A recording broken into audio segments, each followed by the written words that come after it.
Olá, estamos aqui com mais um Vozes da Arte. Eu sou o André Raimundo, artista. A gente está aqui pela Rádio Mídia. Vocês podem seguir aí a gente aqui no YouTube, se inscrever no nosso canal, curte, comenta, compartilha. O programa de hoje é gravado, mas dentro em breve ele estará no ar. Segue a gente também no Instagram, que é o @Rádio Mídia On. E você pode também conversar com a gente pelo nosso WhatsApp, que é o 914851246. Apesar do programa não ser ao vivo, você pode entrar em contato. E se você tiver uma programação cultural legal, tem um espaço, está fazendo um lançamento, entre em contato com a gente. Quem sabe você não vem aqui e não senta aqui nessa cadeira com a gente. Esse programa é um oferecimento da Incubadora de Artistas, da Casa Utópica Atibaia, do jornal Correio de Atibaia e da editora Chloe, lá de Diadema, hein? Diadema. Livros são naves e leiam livros de papel, que o conhecimento é extremamente libertador e emancipador. A gente está aqui hoje, nesse programa gravado, com a Silvana Cotrim. Silvana Cotrim, seja bem-vindo ao Voz da Arte. Você sabe que na primeira lista que eu fiz, quando a Márcia convidou para fazer esse programa, eu fiz uma listagem dos possíveis convidados. Até agora, todo mundo que a gente trouxe aqui estava nessa primeira lista e você era uma dessas pessoas listadas, estava aqui esperando você. Obrigada por me chamar, é uma honra estar aqui. Silvana, Sim. a gente é amigo. É o seguinte, tava vendo aqui o seu currículo.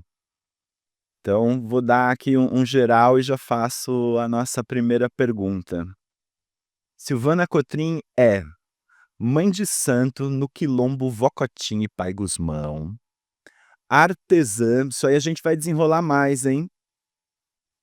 Formada em gestão de recursos humanos e gestão cultural, fundadora, diretora e presidente, uma das idealizadoras da Associação Cultural Quilombo Urbano Negra Visão, cofundadora do coletivo Linhas Livres, membro do grupo de formadoras do Programa das Promotoras Legais Populares aqui de Atibaia, né, PLP, exato. Foi membro titular do Conselho Municipal de Cultura, biênio 2021-2023.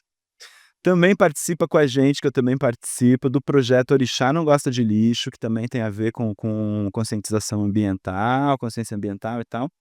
E atual presidente do Conselho Municipal de Promoção de Igualdade Racial aqui de Atibaia. Daí a gente estava falando aqui, né, entre outras coisas, você falou inclusive do chamamento também, que participou do nanometragem do Ian. Vamos começar um pouco por esse universo da biografia e do trabalho. Antes do trabalho, tem uma coisa que não está na lista que eu falo principal, que eu sempre falo primeiro de tudo, que eu sou uma mãe e uma avó extremamente orgulhosa. É verdade. Isso é mais do que qualquer outra coisa que eu tenha feito ou que eu possa fazer na vida. O campo dos afetos, né, e tem a ver com ancestralidade, né, tem a ver com as nossas ascendências e descendências.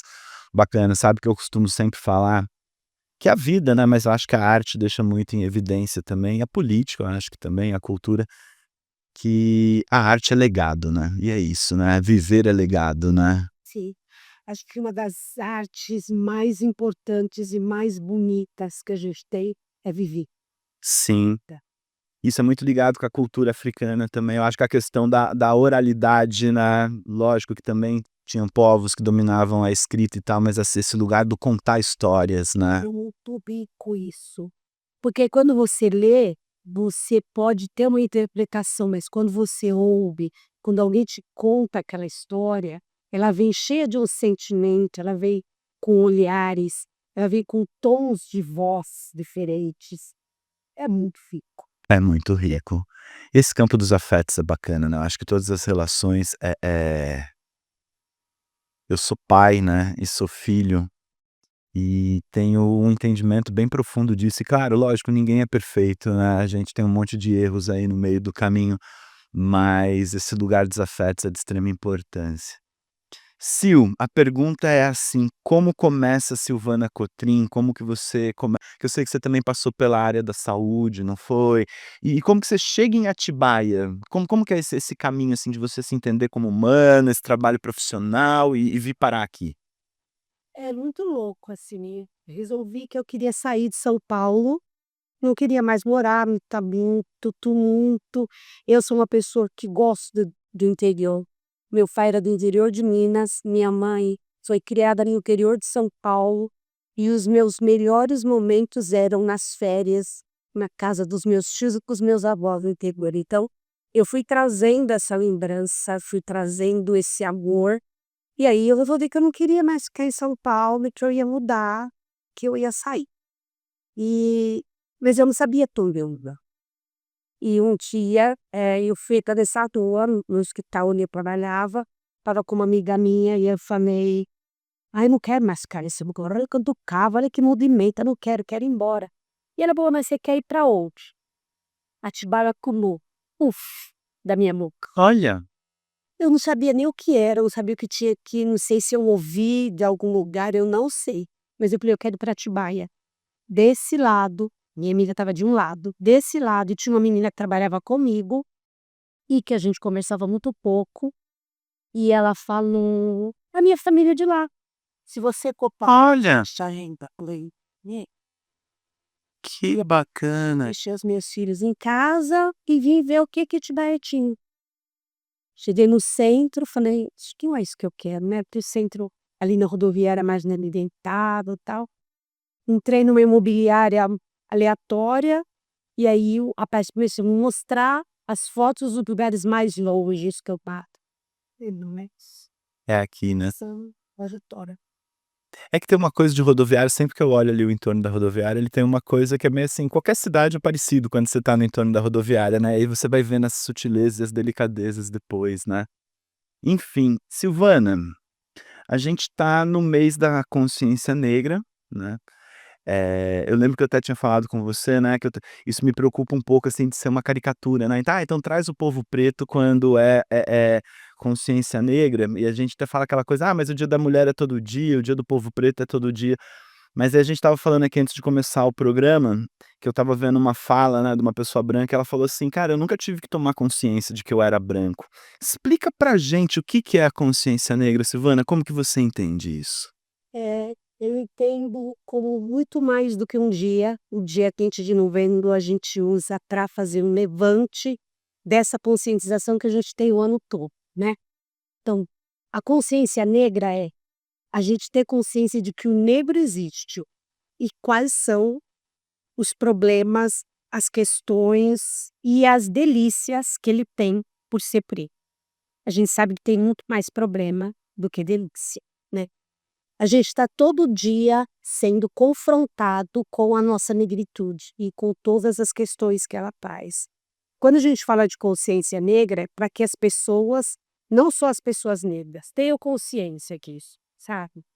Porque é muito legal você falar: "Ah, eu não vejo cor". Aham. Mas se você não vê cor, você não vê os problemas que as pessoas de cores diferentes têm. Sim. Aí você vai num banco, uma pessoa branca entra no banco, ela é tratada de uma maneira, uma pessoa negra ela é tratada de outra maneira. Quanto maior a cidade, mais você vê isso, mas isso não quer dizer que não tenha cidades pequenas. Aham.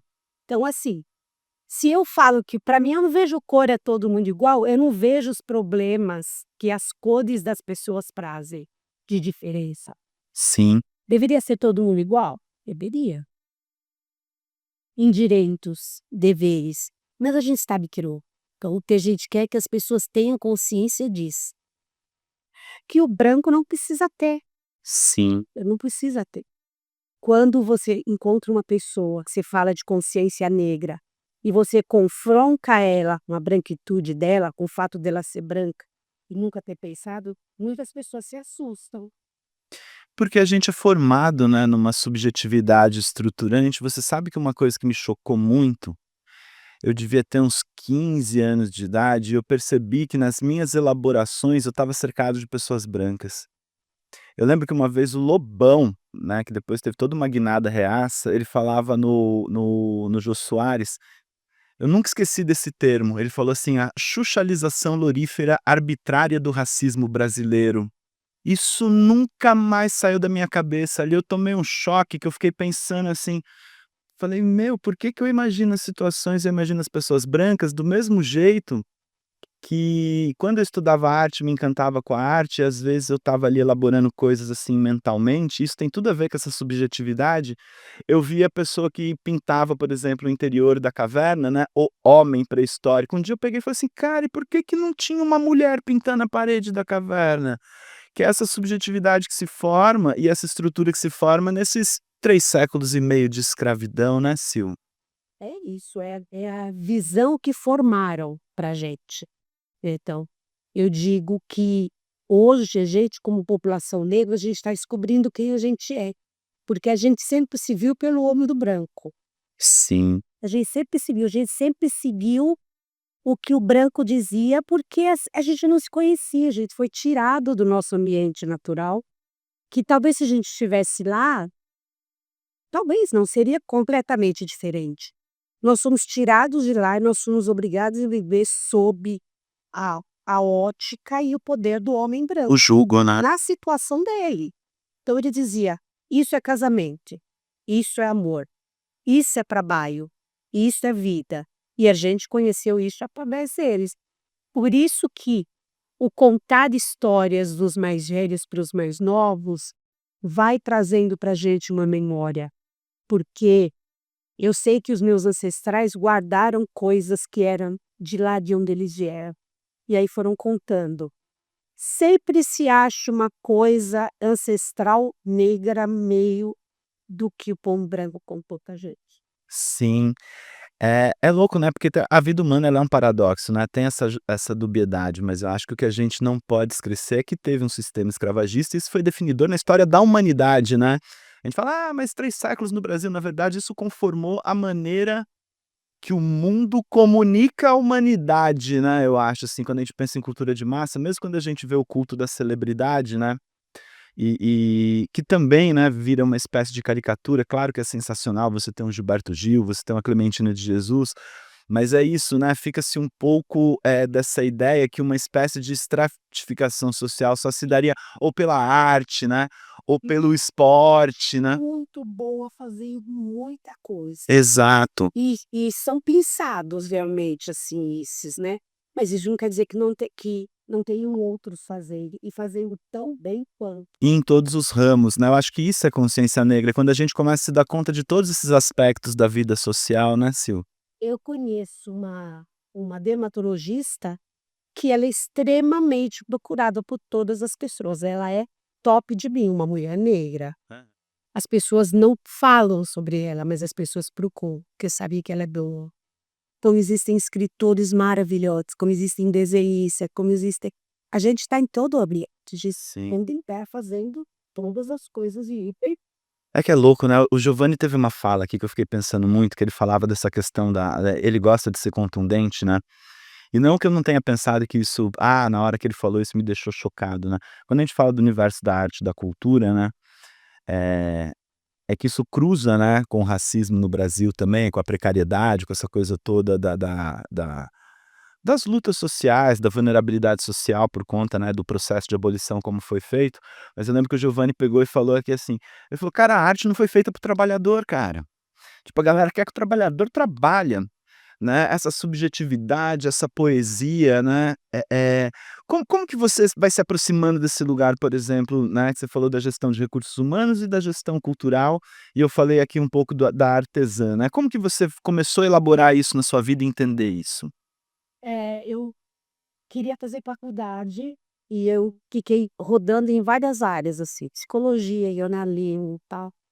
E passou e eu larguei a faculdade para casar, deixei de fazer faculdade para casar. Depois, mais velha, eu descobri que o que eu gostava era de gente. Melhor e o pior material para se trabalhar e que eu falei: "É isso que eu gosto, é gente". E aí eu fui fazer gestão de recursos humanos. Fiz, eh, gestão cultural já quando eu estava aqui, quando eu estava em Visão, para entender todo esse mundo e não entendi muito não. Mas É complexo, né. A vida é complexa no final das contas, né. mas foi isso. E o artesanato na minha vida sempre, assim, sempre.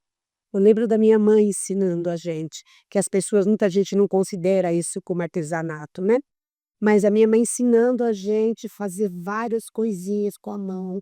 Então eu fazia quando eu era Que tipo de coisas? minha mãe costurava muito bem, e ela mostrava pra gente os bordados que fazia nas roupas, Ah, lindo.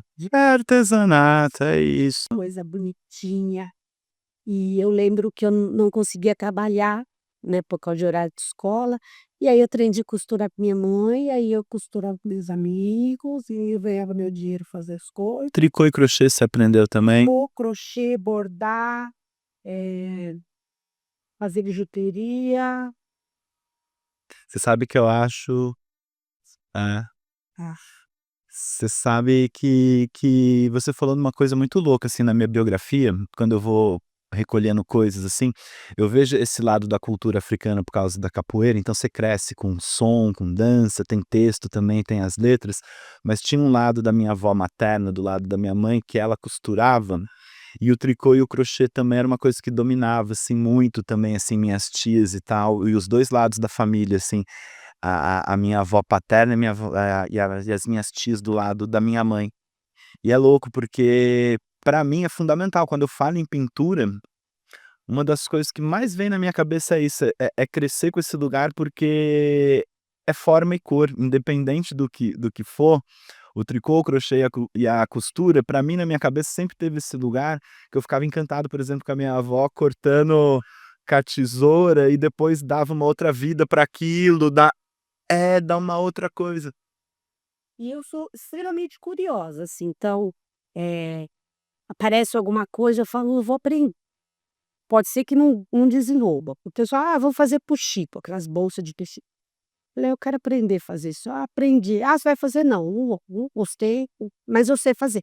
Se alguém precisar um dia, se eu precisar ganhar dinheiro, se eu precisar disso para viver, eu sei fazer, mas não faço".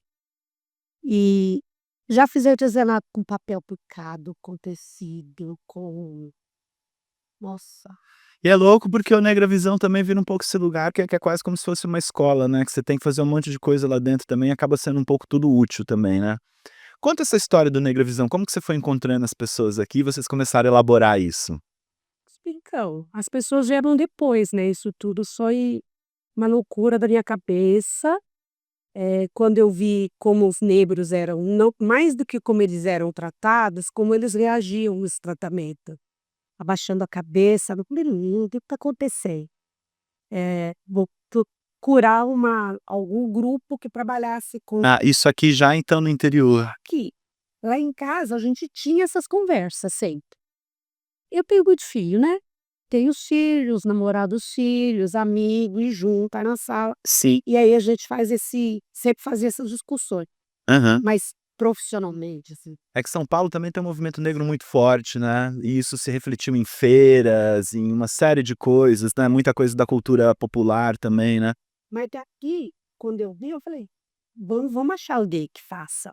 E aí tu procurar um grupo, não achei ninguém, ah, se não tem, vamos fazer, vamos fazer. Que bacana. Eu, a minha filha em São Paulo, eu falei para ela: "Faz um logo aí, porque eu não vou pegar sem nada". Aham. Daí esse logo lindo que a gente usa até hoje, é eu, a minha filha, a minha vizinha, que não sabia nem o que estava acontecendo, a minha nora, falei: "Bora, vamos entrar", e uma amiga minha Que era a Rafa. da que não, Não, é era a outra, a ah, Anne, tá. e não tá mais com a gente. Aham. E e aí fui metendo as cara, fomos indo. No fim, de quem começou comigo, não tem ninguém, Aham. né, tá minha filha, ainda faz bastante coisa, e aí foi chegando gente, aí foi chegando a Wanda, aí foi chegando veio uma turma que saiu e tá tudo bem, porque se você veio e conseguiu assimilar o que a gente está dizendo e levou isso para outras pessoas, perfeito. É o lugar da multiplicação, né. Antes tivesse um movimento negro em cada bairro da cidade, né. Aí e a gente fala: "Ah, vocês não são o único movimento negro da cidade", e nem queremos. Lógico. Quanto mais tiver, menos a gente trabalha. Aham. Quanto mais, né. mais as pessoas vão saber o que está acontecendo, mais as pessoas vão ter essa consciência que a gente quer que as pessoas tenham, mais pessoas pretas vão ter noção da potência que são, que é mais do que mostrar para a pessoa branca o que a gente é mostrar para o povo preto o que a gente é. Exato. Trazer essa força toda que a gente tem de ancestralidade para poder transformar a nossa vida e a vida do outro e a cidade e o país.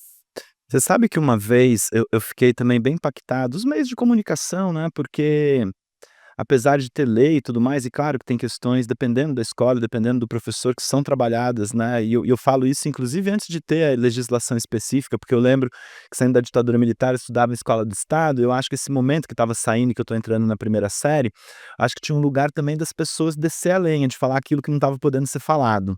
Então eu dei a sorte de ter professores que quando falava de escravidão, ou quando falava de indígena, ou quando falava, sabe, trazia uma certa contundência, uma coisa mais real do que aquilo que estava na USPB ou que estava no currículo e tal, né. Então sim, às vezes eu converso com as pessoas e era uma escola do estado, né, e as pessoas falam: "Cara, eu não tive", mas você também presta atenção naquilo que é alimentado em casa, e aí vem uma coisa que a gente aprende muito com os meios de comunicação, e aí eu lembro que eu estava vendo um programa, eu não lembro exatamente qual foi o contexto, e o cara teve uma fala, acho que era um professor, ele falava assim: "Cara, tem gente negra que não é criado dentro da cultura preta". E isso tem muito a ver também com essa questão da consciência negra, porque eu acho que a capoeira e a música e o samba, essas coisas na minha vida foi meio que um oásis, porque eu podia olhar ali e aquilo pra mim era extremamente comum, apesar de ter todas as outras referências, mas tinha tabaco, tinha pandeiro, tinha berimbau e as pessoas discutiam Tem as questões. vivenciar junto com isso. Porque a Sim. gente vê hoje nas escolas de capoeira, as crianças não Ah, sim. Eu achei que você teve uma fala tão potente aquele dia que você fez o letramento racial, você falou assim: "Pra nunca esquecer que isso vem da dor do povo preto". pra não esquecer, porque tudo é aquela música, né, para dominado tá tudo dominado, então assim, dentro da nossa tristeza, dentro da nossa luta, dentro da nossa dor, a gente cantou, a gente dançou. Sim, Carolina Maria de Jesus é um exemplo maravilhoso de sim. não interessa onde você coloque a gente, a arte ainda beautifica. Total, total. Então assim, a gente criou a escola de samba, você vai na escola de samba hoje, o que que você vê? Uhum. Capoeira. Sim. 90% dos movimentos que foram criados pelo povo preto foi dominado pelo povo branco, que é quem está no poder. Inclusive na própria Umbanda também, né, eu fiquei impressionado como tem gente branca, assim. E Não é nem eu como mãe sândida, a gente nem quer que as pessoas brancas saiam, lógico. não quer que elas entendam o que elas estão fazendo no tempo. Não, é porque é para todo mundo. Quando eu penso nisso, eu penso nesse lugar do branqueamento, assim, da própria capoeira, né, que foi uma maneira inclusive de se acessar lugares e de descriminalizar, porque foi perseguida também durante muito tempo, assim como o samba, assim como o violão, assim como a lei da vadiagem, todas essas coisas. Mas, inclusive por isso, porque ela nunca fez concessão. Então esse lugar da opressão, ela sempre foi o lugar do aquilombamento, ela sempre foi o lugar de acolher. Tá. Exatamente, as pessoas de fora, né, e a gente sabe que nos quilombos também tinha português foi para lá, indígena foi para lá, e esse lugar sempre do acolhimento. Você sabe que eu estava conversando com meu pai esses dias, eu nunca tinha me dado conta, achei isso tão bonito e vou pesquisar para ver se tem gente que escreveu sobre isso, que quando a gente fala de capoeira, fala do mato ralo ou fala do cesto de galinha, né.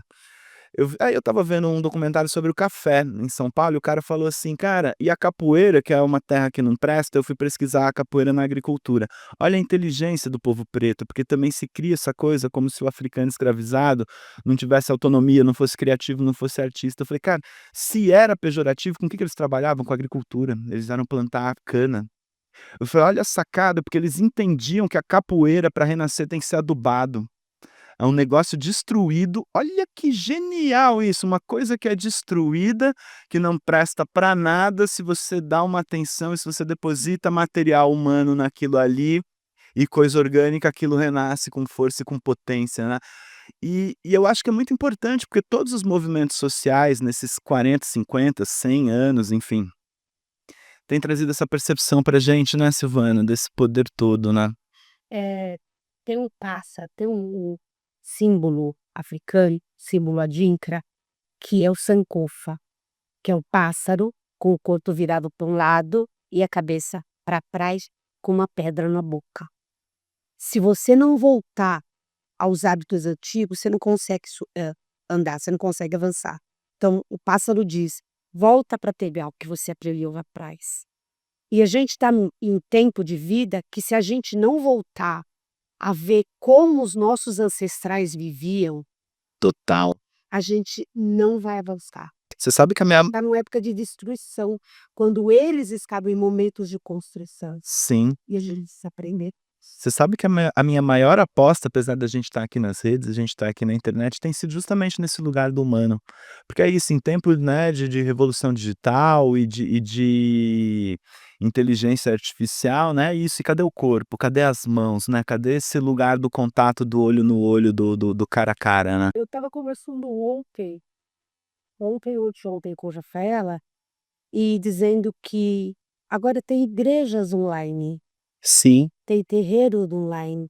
Então eram os lugares de convívio, os lugares onde pessoas estavam juntas, onde elas podiam se dar conforto. E um abraço, às vezes é só um abraço que a pessoa. Às vezes é uma mão no ombro, né, um sorriso, né? Realmente você faz isso pela internet. Total, total.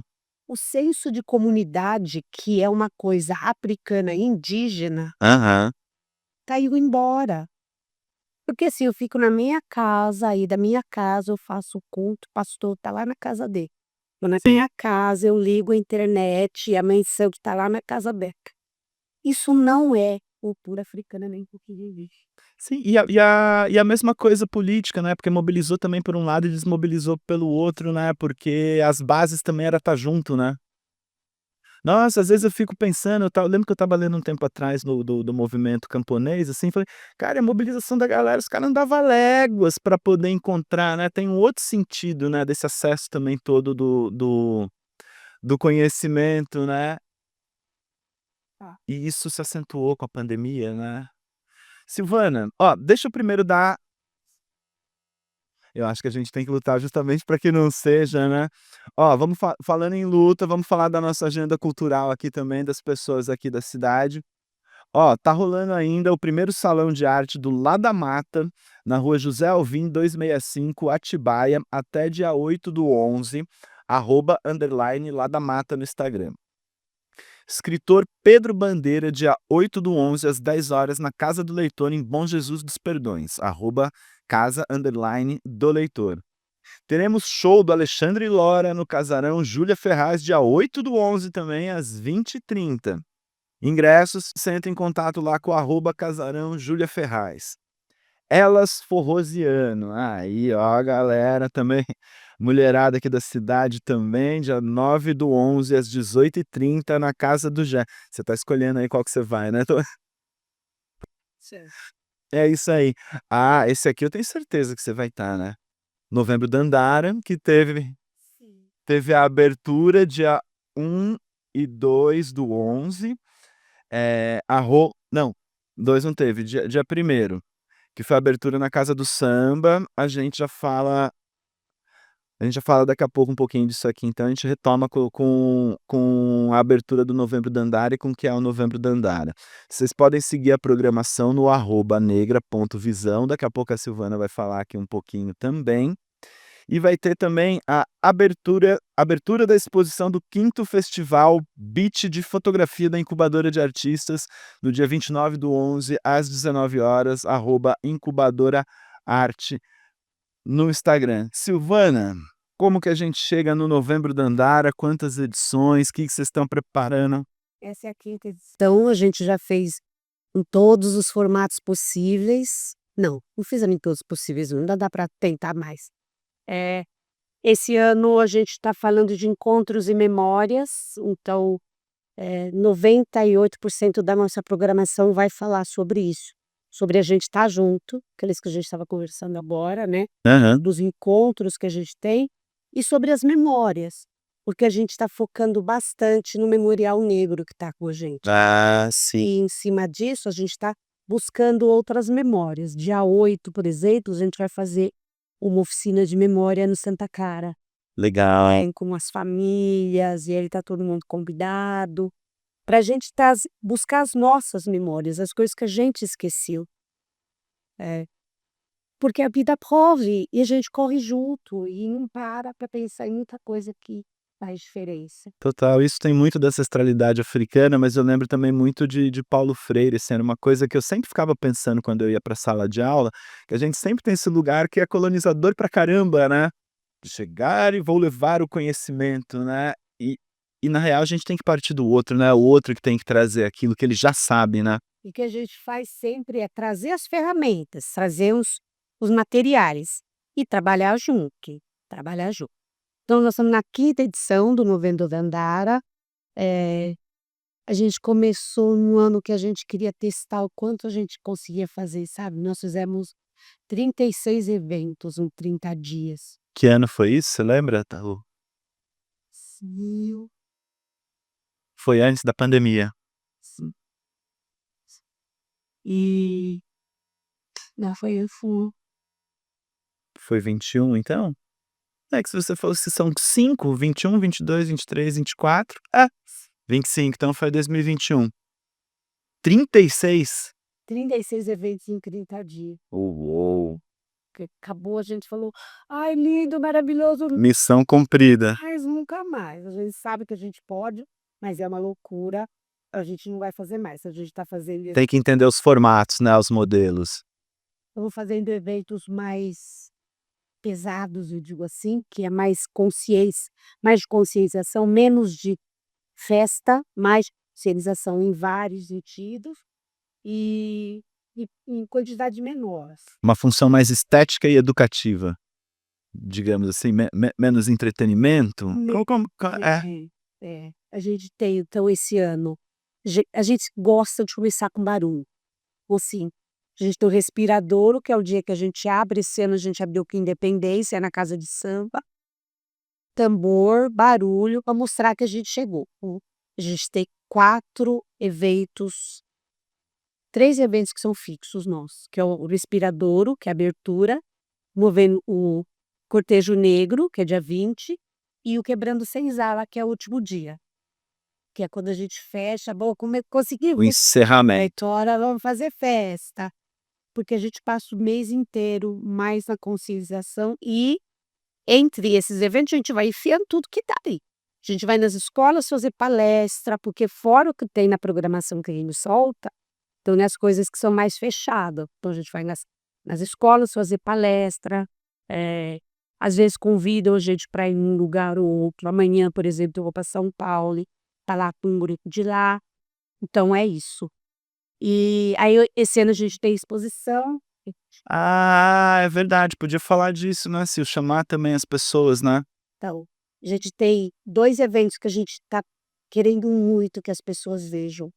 Um é quinta agora, que é a inauguração da nossa biblioteca, e nós vamos passar o filme da vida do Oswaldo de Camargo, que é aqui de Bragança, escritor, Uou, vou anotar aqui. muito bom, isso é bem legal. Então a gente gostaria que as pessoas viessem e prestigiassem ele, que é um homem de muitas artes, e ele é um senhor já, e eu acho que é muito importante a gente reverenciar em vida essas pessoas. Total. Que dia que vai ser isso? Quinta-feira agora. E a Dona Isilda também, que é de Bragança, a gente vai fazer uma homenagem para eles.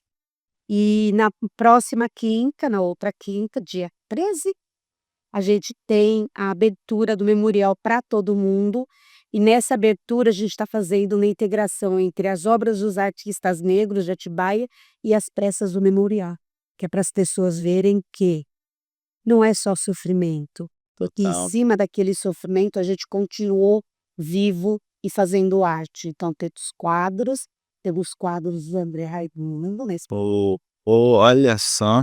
temos livros, temos poesia, temos gente cantando. Então vai ter um evento lá também na quinta-feira, 13/11. E as pessoas, os artistas negros da cidade podem levar pintura ainda? Como que tá isso aí? Tem uma data limite? Olha, a gente vai finalizar a exposição mesmo no dia 11, então até dia 11 dá para levar para gente. Livros, pinturas, eh seu trabalho. Tá lá.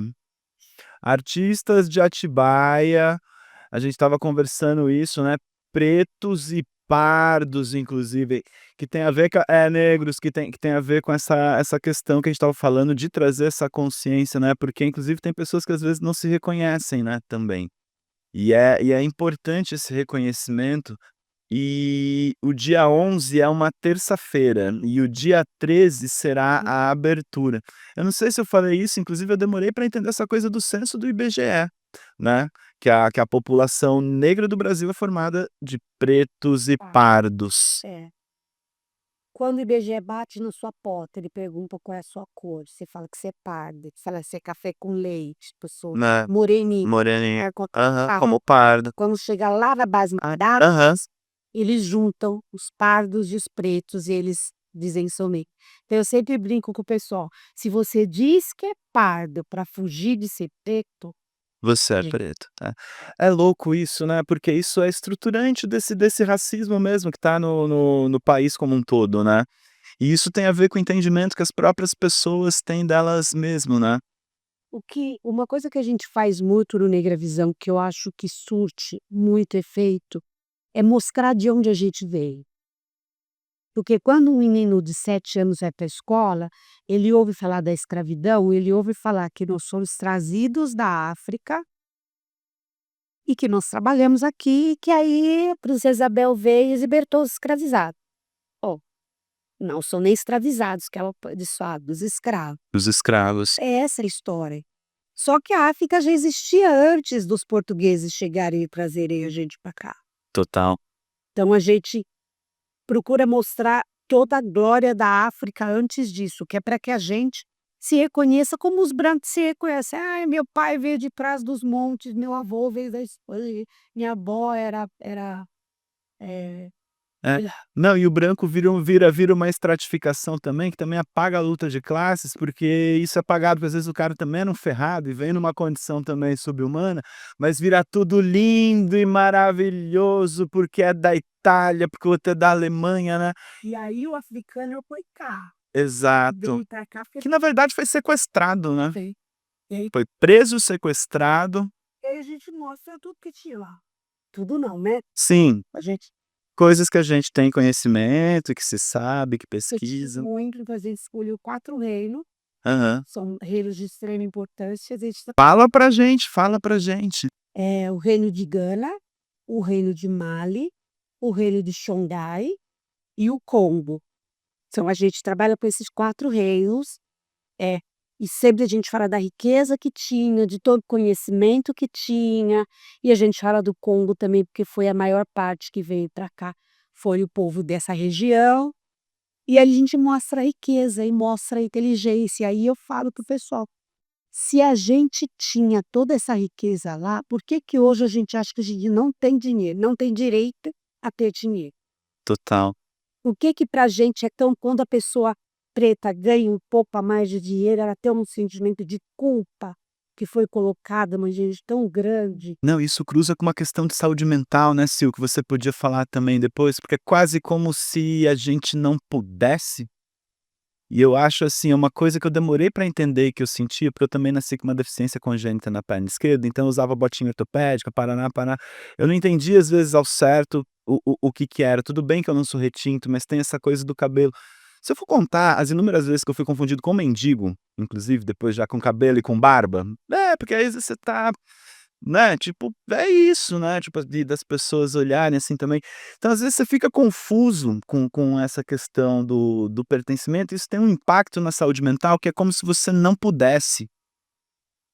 Tudo que pra gente isso é muito louco, porque, assim, às vezes a gente encontra pessoas que têm a genuína vontade de fazer a diferença, não é o que a gente chama de branco salvador. Ele que chega e fala: "Olha, eu vou te dar isso aqui, olha como eu sou bom", "Ah, eu vou te ajudar". entendeu? Aham. Uma pessoa que genuinamente quer fazer, que ela entendeu, e pra gente ainda é difícil aceitar isso. Porque a gente já está tão acostumado com as pessoas batendo, com as pessoas dizendo: "Toma", e Olha com desconfiança. entendeu? Então pra gente é muito difícil aceitar isso. É muito difícil a gente entender que a gente tem direito. porque a vida inteira foi dito pra gente que a gente não tinha. Sim.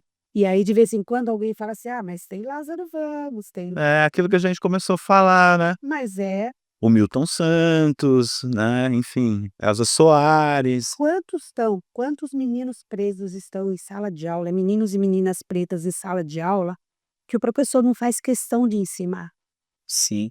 E aí chega uma época que ele diz: "Eu não vou ficar aqui, porque eu sou destratado nesse lugar". E num certo sentido é a maioria, né, porque você tem esse recorte de raça e classe. Você sabe, quando eu fui para o ensino médio, eu fui estudar numa escola particular, e ali eu me assustei um pouco, porque além de ter a coisa do dinheiro, você via muito mais droga, inclusive, porque é o povo preto que é criminalizado. "Ah, mas o carinha pobrinho ali para dividir um baseado", então, porque eu até faço esse contraponto, assim, porque eu lembro que eu estudava na escola do estado, e é isso, o cara ali que tinha o baseadinho, ele não vai sair falando que ele tem, coitado, porque ele tá ali, já é uma dificuldade com uma série de coisas e tal. Cara, e quando eu chego na escola particular, era um excesso de tudo, e as pessoas, a grande maioria brancas, né. E aí eu lembro que depois, trabalhando, eu vou pra Fundação Casa.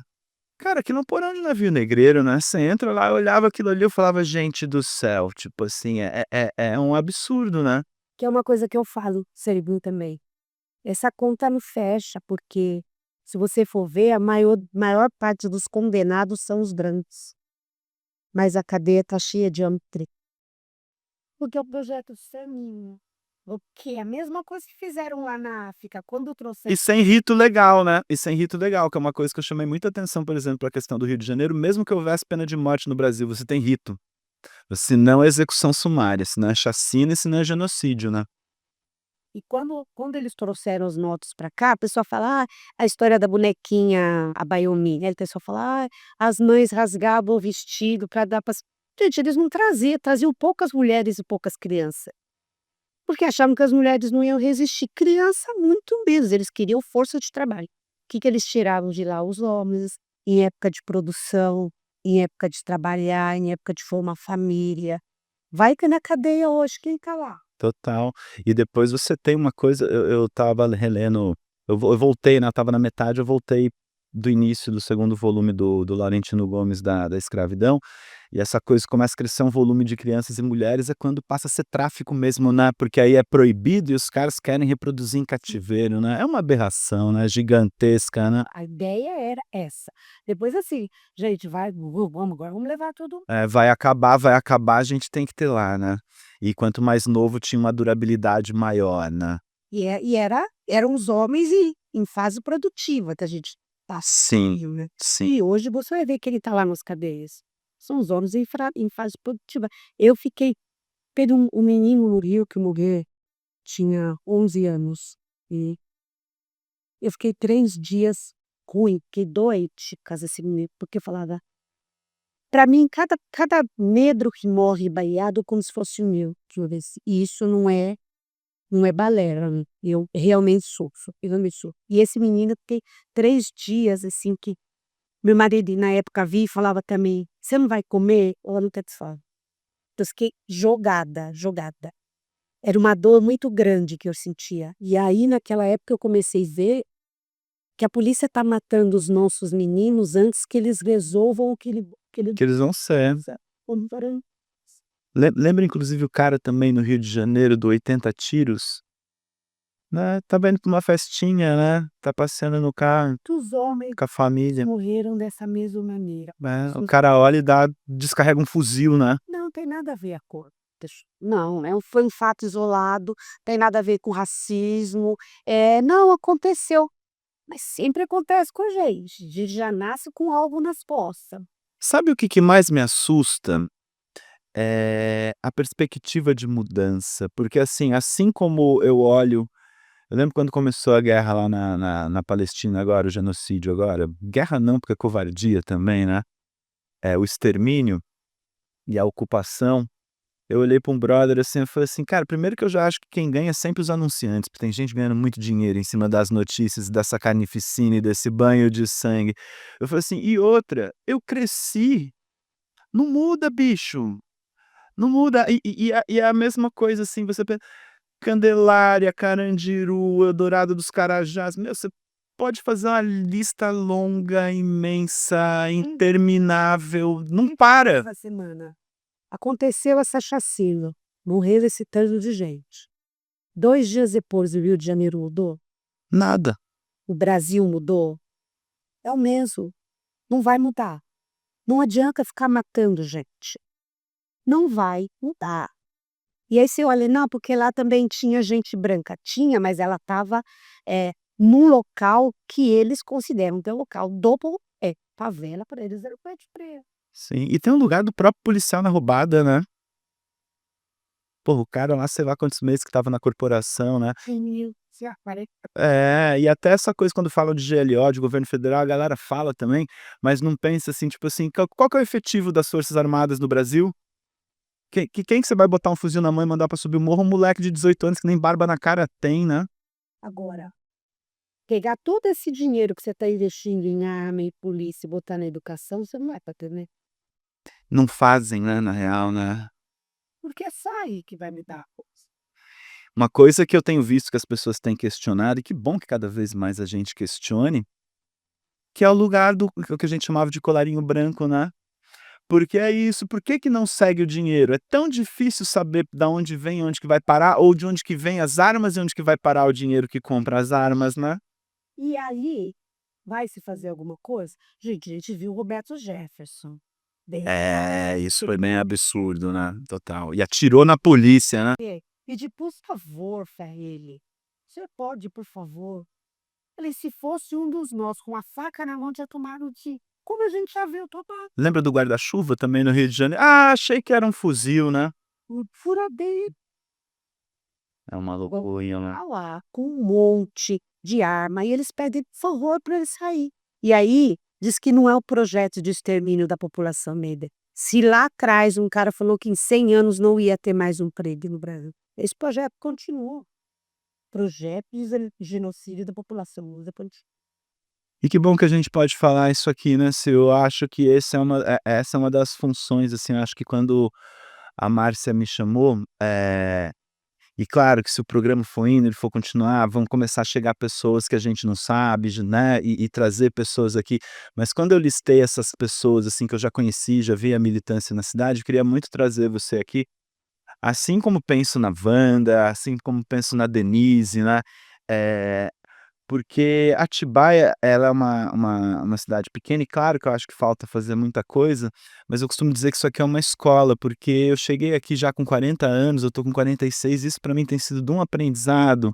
Tenho encontrado, eu acho que tanta gente com tanto conteúdo, tanta gente, assim, tão comprometida com determinados trabalhos, que eu acho que o principal desse espaço foi justamente a gente poder fomentar esse tipo de discussão. E talvez essa seja a mais urgente do Brasil, que é a luta antirracista, né. Sim, sim. Porque eu acho que o racismo permeia tudo, tudo. Sabe, se você vai numa escola, você vê uma criança.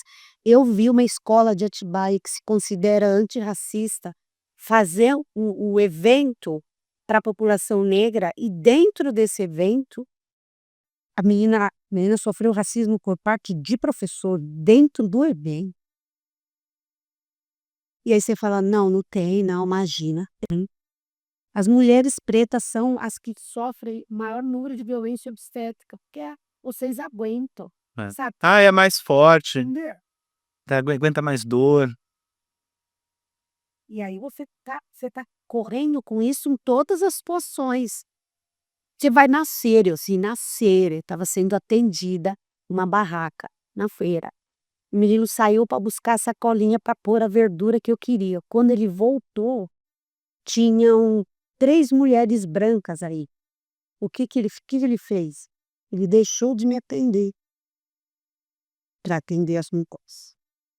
E eu só estava esperando ele colocar aquilo na sacola. Você sabe que eu passei um caso aqui em Atibaia, que eu entrei num estabelecimento, e quando eu fui pedir o café, a pessoa falou que o café tinha acabado e que da próxima vez que eu entrasse no banheiro pra eu avisar, porque eu entendi que era uma mulher, mas era uma mulher branca de olho claro. E quando eu comentei isso com a Daiana, sabe, a da Débora, poeta, e tal. A Dayana falou assim: "Mas André, se fosse uma pessoa branca, de cabelo liso, novinha, vestida com terno e gravata, a pessoa ia passar um café pra ela". Falou: "Ó, o café acabou, mas eu tô passando um outro café aqui". Meu, isso foi recente, assim, caiu um raio, assim, na minha cabeça, assim, eu acho que juro que se não fosse uma mulher branca trabalhando sozinha, eu tinha fechado o estabelecimento, sabia? Nem é racista, nem sei por que eu nem televisão eu ouvi isso, você tá fazendo isso, não tem racismo em Atibaia, tem pouco preto em Atibaia, eu vi isso tudo. Eu falei: "Eu tô aqui, É. eu tô, já tem gente suficiente pra gente fazer um". Lógico, lógico. Cinevisão, Silvana, dia 6/11 aqui, a produção aqui chamando a gente aqui, tá. É, porque tem uma agenda aqui não, e outro, o papo passa voando, né, a gente tem tudo bem que hoje não tá ao vivo, mas a gente não pode exceder muito, que inclusive tem uma diretora e produtora que me avisou que tem aniversário da mãe, hein. Parabéns, mãe da Márcia. Qual o nome da sua mãe, Márcia? Nair, parabéns, Nair. Fala aí do Cinevisão, da programação. Se televisão começa, a gente vai começar. É a próxima programação, é dia 6, que a gente vai receber o Osvaldo para fazer um filme sobre a vida dele e a inauguração do Horteoteca. Ah, inauguração é isso, foi o que você já tinha falado. Depois nós temos dia 8 um evento no Santa Clara, que é ensina as memórias. Dia 9 nós temos uma oficina para as crianças no Negravisão, de brincadeiras africanas. Que massa. Dia 13 O Memorial do Negro e da exposição. exposição do memorial. 13, 15 nós temos feira de roda, que vem a gente faz uma feira com vários produtos, e vem pessoal de samba de roda, Que a bacana. gente está chamando o pessoal todo para vir dançar com a gente. Vai vir pessoal de Vinhedo e samba de roda. Depois dia 20 a gente tem o cortejo, que a gente quer que saia bem grande, a gente está voltando para o centro. Do ano passado a gente fez perto da casa do samba, mas não foi o impacto que a gente quer que tenha, que esse dia tem mais. Então dia 20 nós vamos fazer aqui o cortejo negro, que termina no Café Dali, que é parceiro, com o Projeto Rosa. Então vai ter samba, vai ter o cortejo e vai rolar um samba também. Do Projeto Rosa. Dia 20. Depois temos o colo de mãe, que é esse mês nós vamos abrir para todas as mulheres, geralmente é um encontro para mulheres pretas, mas esse ano a gente vai abrir para todas as mulheres, é no último sábado do mês, domingo quebrando senzal. Eu acho que ainda tem mais. Sensacional. Pessoas, vocês podem acompanhar a programação no @negra.visão no Instagram. Silvana, uma coisa aqui que eu queria perguntar aqui também antes da gente encerrar, e eu já fui lá, como que pinta essa história da mãe de samba? O que é o Quilombo, Vó Cotinha e Pai Gusmão? Que eu sei que isso dá uma seriedade gigante, você estava fazendo uma formação, eu lembro que você estava em São Paulo, conta aí pra gente aí Eu dessa missão, né? vim fazendo, terminando o sacerdócio com o pai dele de Dias.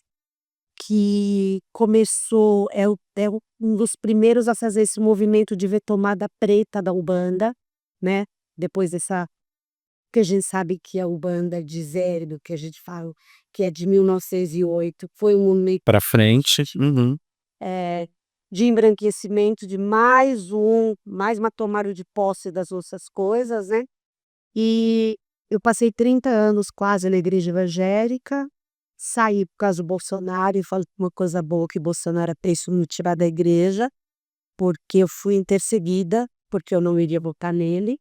Saí, falei que não queria mais e encontrei a Umbanda e era como se eu tivesse voltado para casa. E me senti assim, como se eu tivesse voltado para casa. E Que bacana. foi indo, chamado para missão.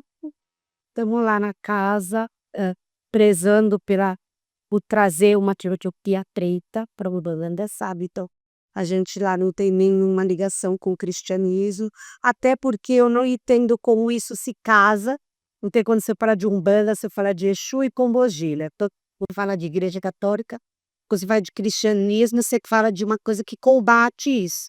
Então eu não consigo entender como é que as pessoas conseguem andar com essas coisas junto, mas cada um os a gente tá nessa retomada, de uma Umbanda mais ancestral, uma Umbanda mais antiga, uma Umbanda mais pé no chão, sabe. E tá sendo muito bom. Acho que é importante, né, essas retomadas, né, porque eu acho que o sincretismo ele também tem a sua função, e principalmente da mistura e da tolerância, mas essa afirmação passa por isso que a gente estava falando da consciência negra, né, que é uma luta cotidiana, e é a luta antirracista, né. Assim como eu percebi muito ali quando a capoeira começa a ir para o mundo nos anos 90, ela tinha muito a ver com a regional e com a capoeira contemporânea, e aí vem um movimento muito forte da capoeira Angola também, que querendo ou não, traz um pouco mais dessa origem, traz um pouco mais da questão da tradição, né. E e e e assim como a capoeira, a gente não pode esquecer de onde veio a Umbanda, a gente não Exato. pode esquecer de onde o candomblé veio, porque se a gente deixar, a gente vai cristianizar isso de uma maneira que um dia ninguém mais vai lembrar de onde veio. E Sim. é muita coisa que tem acontecido tem acontecido isso muito com as nossas coisas, que as pessoas falam: "Ah, eu amo isso", é coisa que você sabe isso veio, tá. É. É, não, e do mesmo jeito que Jesus Cristo ficou branco, né, que a luta também foi apagada, que a coisa descambou, um monte de católico evangélico não vai reconhecer isso, mas quando a gente vai estudar a história, a gente sabe que se essa figura existiu, ela estava propondo uma outra coisa completamente diferente do que aquilo que virou, né. Ela não propôs escravizar africano, ao contrário, né, propôs uma espécie de libertação, né. Jesus era revolucionário pra caramba, e as pessoas não entenderam isso. Total. Quando ele tá lá numa festa e a Maria vai procurar ele e fala pra Maria: "Olha aí seus filhos". Então assim, olha a comunidade que você tem. Mas sabe o que que eu me toquei? Porque às vezes você lê e você não se toca, e eu como diletante cheguei a estudar, li versões diferentes inclusive do Novo Testamento, li inclusive a mais antiga dos evangelhos, que é do grego do século I, que tem uma tradução que era muito corrente inclusive aqui no Brasil, mas foi vendo The Chosen, eu tomei um choque quando eu percebi que ele se revela o Messias, isso como literatura é muito potente, pra samaritana no poço. Cara, na hora que eu me toquei disso, eu falei: "Cara, mas ele não falou pra ninguém ainda que ele é o Messias". E, tipo, justa a mulher que ele não falaria, por ser mulher, que não falaria por ser samaritana, a questão do racismo. Olha como é ui, querida, nossa, quanto as não prestam atenção. Então a Total. gente se reconheceu, falou com a samaritana: "Mano, vamos ver quem era essa mulher. Vamos ver se normalmente, se ele fosse um homem que seguisse as regras judaicas, ele falaria como". Não falaria. Falaria: "Mulher, primeiro foi É, mulher". e de um povo que os judeus odiavam, que tinha toda uma história ali de É, sim. é potente isso, né, isso é muito potente. E aí quando você vê no cinema, assim, e aí a samaritana sai pregando a boa nova, eu lembro que eu estava assistindo, eu falava: "Cara, eu não acredito que eu não tinha pescado essa metáfora". Ele é revolucionário. Mestre Július dito isso: "Jesus que eu acredito não é o Jesus que todo mundo acredita". Total, Porque muita gente faz coisas em nome dele, a gente às vezes brinca, tem que estar lá de cima olhando para o né.